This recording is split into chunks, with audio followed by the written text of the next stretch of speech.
લે મારી દીકરા થોડા પૈસા કાઢી દે. આજે નહીં નીકળે દાદી, આજે હડતાલ છે.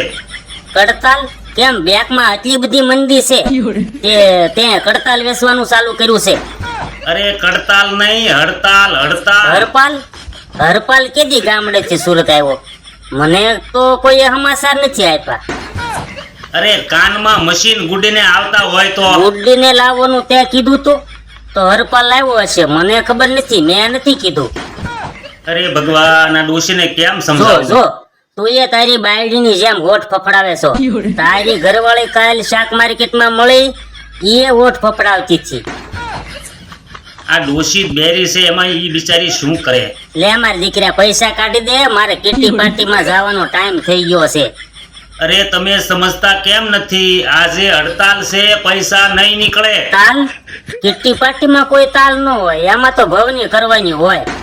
કડતાલ તો સત્સંગ માટે લેવાની છે. તમે જાઓ અને તમારા છોકરાને કહેજો પૈસા કાઢી જાય. છોકરાને કાઢી ગયા? કોનો છોકરો ઓફ થઈ ગયો? ભગવાન એમના આત્માને શાંતિ આપે.